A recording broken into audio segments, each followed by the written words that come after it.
Halo, perkenalkan nama saya Yohanes Rivaldo Sarupapa. Saya akan menjelaskan materi tentang memahami komunikasi bisnis. Pengertian komunikasi seringkali saat dimana merumuskan pengertian sesuatu yang sering kita lakukan, kita mengalami kesulitan. Kita bisa memperoleh pengertian yang sama banyaknya dengan jumlah orang yang merumuskan pengertian sesuatu. Bisa kita ambil misalnya pengertian berbicara atau membaca. Akan mendapatkan banyak pengertian bila kita meminta rekan-rekan kita untuk merumuskan pengertian berbicara atau membaca. Bahkan mungkin berbicara atau membaca, kita sudah bisa dan biasa berbicara dan mungkin akan menyatakan, saya paham apa yang dimaksud dengan berbicara atau membaca. Tapi saya bisa merumuskan dalam kata-kata. Tampaknya begitu juga hanya dengan pengertian komunikasi. Karena kita setiap hari berkomunikasi, maka kita pun merasa tak perlu untuk merumuskan pengertian komunikasi. Rumusan pengertian biasanya dibuat untuk membantu pemahaman, untuk membuat rumusan pengertian untuk pertanyaan kini, benarkah kita memahami komunikasi manusia? Karena berkomunikasi itu ternyata tidak semudah yang kita bayangkan, maka orang mempelajari komunikasi manusia. Dalam mempelajari komunikasi manusia itu, gerbang utama yang perlu dilalui adalah pemahaman atas konsep-konsep dasar komunikasi. Konsep dasar komunikasi tersebut akan dipengaruhi oleh bagaimana kita merumuskan pengertian komunikasi, karena dalam rumusan konsep dasar itu menjelaskan unsur-unsur atau komponen-komponen komunikasi tersebut. Melihat setidaknya ada dua aliran utama, ahli komunikasi dalam merumuskan pengertian komunikasi. Ahli komunikasi yang merumuskan komunikasi sebagai penyampaian atau transmisi pesan yang kemudian disebut sebagai masa proses. Kedua ahli komunikasi yang terlihat komunikasi sebagai pembuatan dan pertukaran makna yang disebut sebagai masa semiotika. Sedangkan Dedi Mulyana menyebutkan adanya tiga kerangka pemahaman atas komunikasi, yaitu komunikasi sebagai tindakan satu arah, komunikasi tindakan satu arah melihat komunikasi sebagai penyampaian pesan dari seseorang atau lembaga kepada, sedangkan komunikasi sebagai transaksi memandang komunikasi sebagai proses personal, karena makna atau pemahaman kita atas apa yang kita peroleh sebenarnya bersifat pribadi. Kita pun bisa merumuskan komunikasi dengan cara kita sesuai dengan tujuan pembelajaran mata kuliah ini. Komunikasi bisa kita rumuskan sebagai proses pertukaran pesan di antara manusia untuk mencapai saling pengertian atau mengubah sikap, pendapat, dan perilaku orang yang kita ajak berkomunikasi. Sedangkan pertukaran pesannya bisa menggunakan pesan verbal atau melakukan komunikasi verbal, yaitu komunikasi dengan kata-kata. Bisa juga komunikasi menggunakan pesan-pesan non-verbal, yaitu segala tindakan dan unsur di luar kata-kata dipergunakan dalam komunikasi seperti mimik wajah, intonasi, gambar, simbol, dan bahasa tubuh. Di samping itu, komunikasi bisa dilakukan secara langsung atau tatap muka, bisa juga melalui proses komunikasi. Dari pengertian komunikasi tadi, kita sudah bisa mengetahui komponen-komponen yang ada dalam komunikasi sebagai sebuah proses. Tentu saja konteks tersebut ada kalanya tidak bersifat tunggal seperti konteks organisasi saja atau bisnis saja. Bisa juga konteksnya banyak sebutan sebagai tambahan konteks budaya. Maka dalam komunikasi yang berkonteks bisnis itu akan ada juga konteks budayanya. Karena bagaimanapun kegiatan komunikasi dan bisnis itu akan berlangsung dalam ruangan budaya tertentu.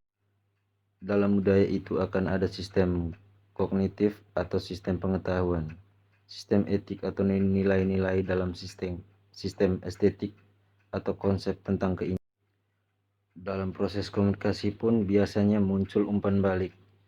Bayangkan Anda sedang berbicara dengan teman Anda. Anda begitu bersemangat menceritakan pengalaman Anda berlibur. Namun respon teman Anda ternyata dingin saja.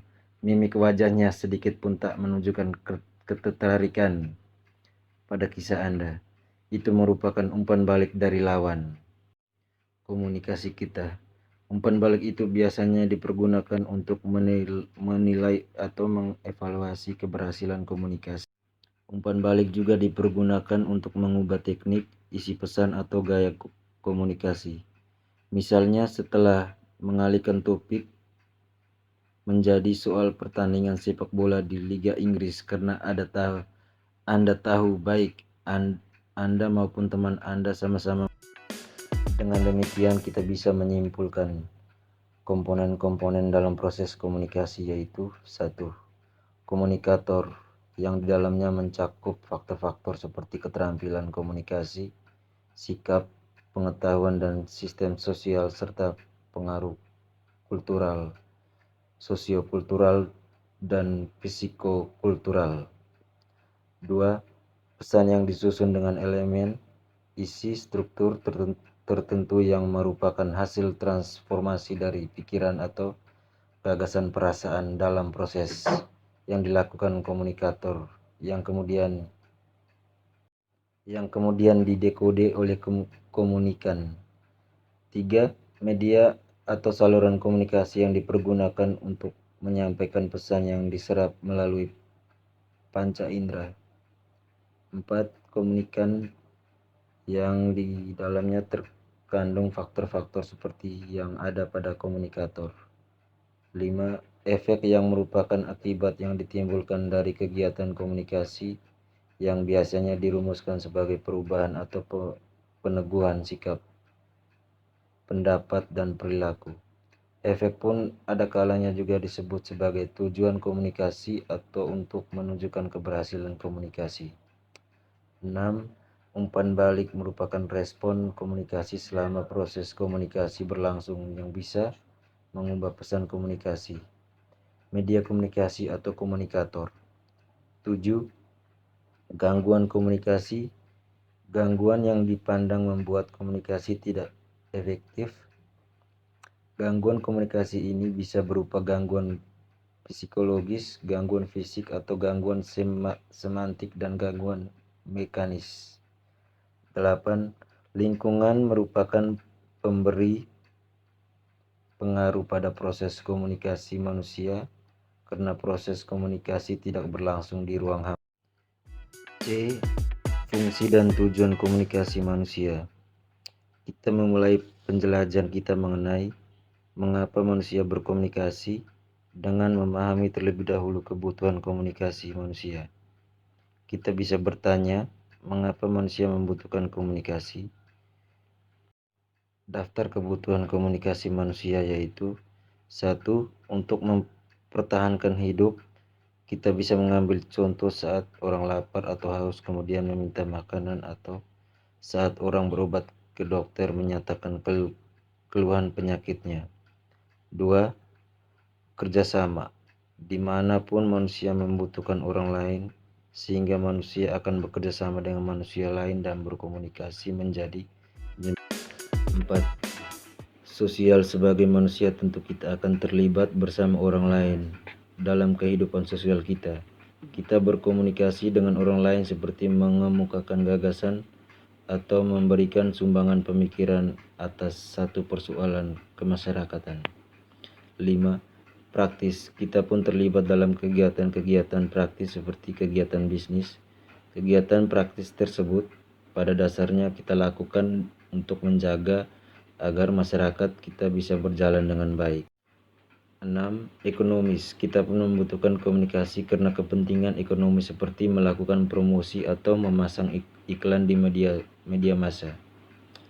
7. Informasi. Kita membutuhkan komunikasi untuk mendapatkan informasi mengenai dunia sekeliling kita. 8. Bermain. Komunikasi pun kita butuhkan antara lain untuk bermain-main. Ada banyak permainan yang bisa kita lakukan dengan menggunakan komunikasi seperti tebak-tebakan, termasuk ke dalam fungsi ini adalah bercanda, melucu, dan menuturkan cerita lucu. Cukup populer. Tujuan komunikasi biasanya dirumuskan menginformasikan, mendidik, menghibur, dan mempengaruhi.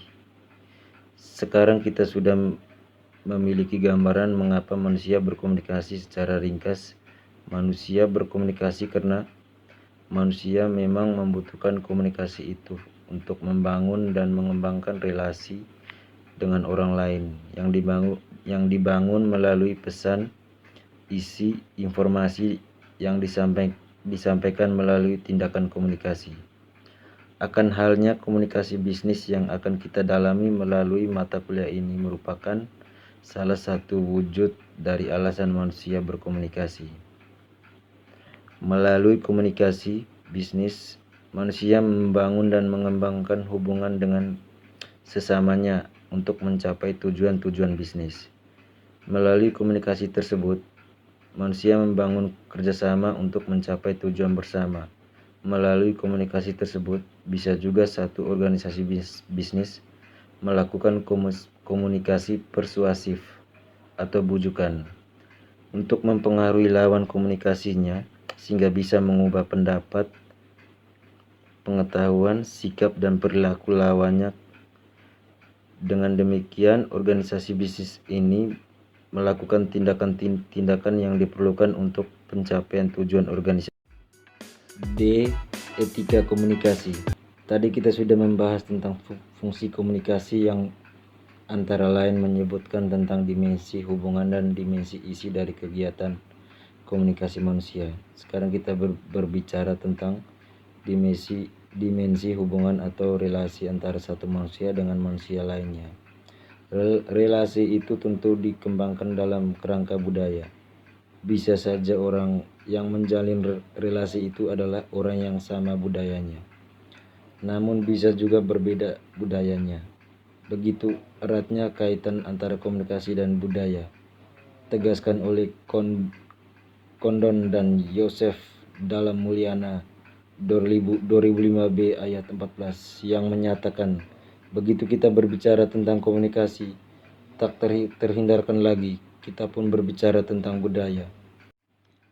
Nah, nilai-nilai itu kemudian antara lain terwujud dalam etika. Berdasarkan nilai-nilai tersebut, kemudian melihat soal kepantasan, kepatutan, ketepatan, keserasian, keindahan, dan keharusan satu perilaku dalam kehidupan sehari-hari. Komunikasi yang merupakan bagian dari kehidupan kita sehari-hari tentu saja tidak lepas dari ikatan nilai-nilai itu. Tindak komunikasi manusia merupakan tindakan yang terikat nilai-nilai.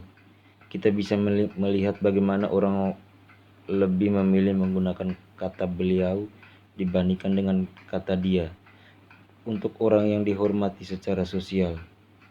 Hal tersebut menunjukkan bagaimana ada soal kepatutan dan ketepatan untuk menyebut kata ganti bagi orang yang dihormati bersama. Karena itulah dalam komunikasi manusia, etika komunikasi menjadi bagian yang penting. Tentu juga dalam komunikasi bisnis akan ada etika yang mengatur bagaimana cara berkomunikasi dan bagaimana sepatutnya komunikasi dilakukan oleh satu organisasi yang menunjukkan dirinya sebagai organisasi yang beradab. Nilai-nilai luhur seperti kejujuran, ketulusan, kasih sayang, dan tanggung jawab akan tercermin dalam komunikasi manusia. Kebohongan dianggap berlawanan dengan kejujuran sehingga berkomunikasi yang berisi tidak tulus dan komunikasi yang mendorong berkembangnya ketidaktulusan di tengah komunitas bisnis atau masyarakat pada umumnya merupakan tindak komunikasi yang dipandang tidak patut dikembangkan. Apa yang dikemukakan di atas merupakan beberapa contoh dari dimensi isi pesan komunikasi. Isi pesan komunikasi itu setelah di-enkode ke dalam bahasa akan terikat pada kesantunan berbahasa. Dalam beberapa bahasa daerah di Indonesia, kita mengenal tingkatan bahasa dari kasar sampai halus. Dalam bahasa Indonesia, meski tidak ada tingkatan bahasa seperti bahasa daerah, namun kesantunan berbahasa merupakan dari sopan santun kita. Adanya fenomena eufemisme sesungguhnya menunjukkan bagaimana sopan santun berbahasa itu, meski kini kerap dipandang eufemisme dipandang sebagai penghalusan kenyataan dan tindakan untuk penyembunyian kenyataan. Namun eufemisme yang ada pada semua bahasa sesungguhnya bagian dari kesantunan berbahasa tadi. Etika juga mengatur bagaimana dimensi relasi dari komunikasi manusia. Pada masyarakat kita ada etika yang mengatur hubungan antara anak dan orang tua, pria dan wanita, atau antara seorang dengan orang yang lebih tua. Etika pun mengatur waktu yang dipandang tepat untuk berkomunikasi. Kita memiliki waktu yang dianggap patut untuk berkomunikasi dan waktu yang tidak patut untuk melakukan komunikasi. Di samping waktu, ada juga tempat untuk melakukan komunikasi yang dianggap patut dan tidak patut, selain situasi yang dianggap tepat dan tidak tepat. Dengan demikian, pada dasarnya etika komunikasi tersebut bersumber dari etika sosial, tempat komunikasi tersebut dilangsungkan. Sebagai tindakan manusia yang terikat etika dan nilai-nilai, komunikasi manusia tentunya akan merefleksikan etika dan nilai-nilai tersebut. Komunikasi bisnis pun tentu demikian adanya, tidak ada komunikasi bisnis yang tidak terikat oleh nilai-nilai dan etika yang berlaku dalam dunia bisnis. Sekian dan terima kasih.